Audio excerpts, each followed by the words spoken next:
Assalamualaikum dan selamat pagi murid-murid kelas 6 Minimap. Kita bersua lagi bersama Cikgu Fida pada hari ini bagi mata pelajaran Pendidikan, Sains, Sosial dan Alam Sekitar untuk hari Selasa 23 Februari 2021.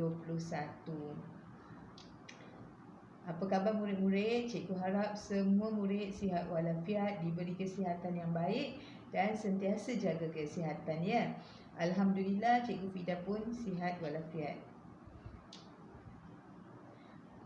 Memandangkan kita masih dalam tempoh PKP, kita mesti #stay at home, #kita jaga kita. Okey, baiklah, kita akan mulakan pelajaran kita. Sebelum itu, kita akan imbas kembali apa yang kita telah belajar minggu lepas, iaitu yang pertama, cara haiwan membiak. Dua cara haiwan membiak iaitu beranak dan juga bertelur. Kita juga telah melihat bagaimana kitab hidup haiwan, haiwan beranak dan bertelur dengan beberapa contoh seperti kitab hidup lembu, ayam, kucing, katak dan juga rama-rama. Topik kita minggu ini adalah masih berkenaan dengan haiwan, iaitu hidup biar berjasa.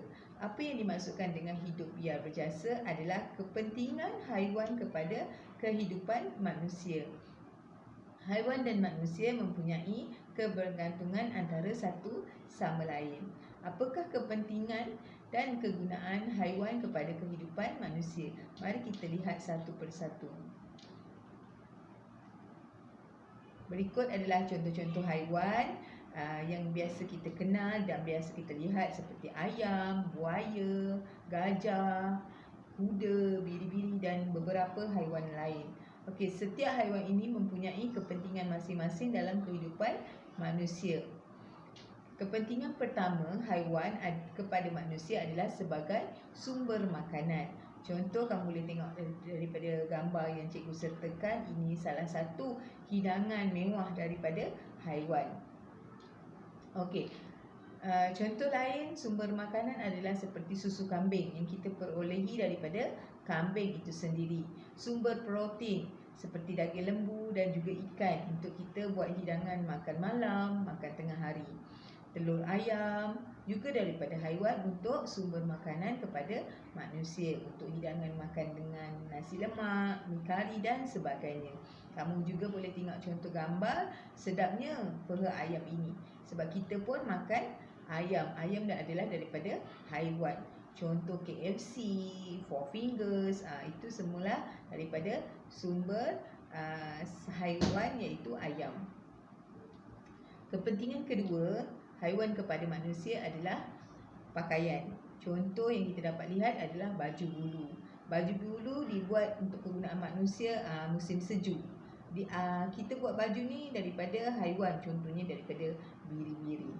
Selain itu, contoh-contoh pakaian lain seperti beg tangan, tali pinggang, kasut yang diperbuat daripada kulit buaya, daripada kulit ular. Tapi haiwan-haiwan ini adalah perlu dikawal. Tidak boleh berleluasa kerana nanti haiwan-haiwan ini mengalami kepupusan. Okey, kita pergi seterusnya adalah kepentingan haiwan kepada manusia adalah dari aspek pengangkutan. Contoh gambar yang diberi seperti gajah. Salah satu contoh pengangkutan penting di negara Thailand. Kita ada contoh lain seperti kereta lembu, kuda. Buat masa sekarang kereta lembu, kuda adalah lebih kepada kegunaan sebagai rekreasi ataupun pengangkutan untuk kita rehat. Contoh kita pergi Melaka, kita pergi Terengganu, ada lagi kereta lembu dan kuda untuk sebagai pengangkutan kepada manusia. Okey, seterusnya kepentingan haiwan kepada manusia dalam aspek pertanian, di mana yang pertama contohnya cacing membantu untuk menggemburkan tanah. Bila cacing bantu menggemburkan tanah, kita dapat hasil sayur-sayuran yang segar, yang hidup subur supaya kita manusia dapat makan makanan yang berkhasiat. Contoh kedua adalah lebah untuk membantu menghasilkan buah, di mana lebah adalah salah satu ejen pendebungaan antara tumbuh-tumbuhan untuk membantu menghasilkan buah. Buah tu manusia akan makan. Okey, baiklah murid-murid, itu saja kepentingan kepada manusia. Cuba kamu nyatakan balik, apakah 4 kepentingan haiwan kepada manusia?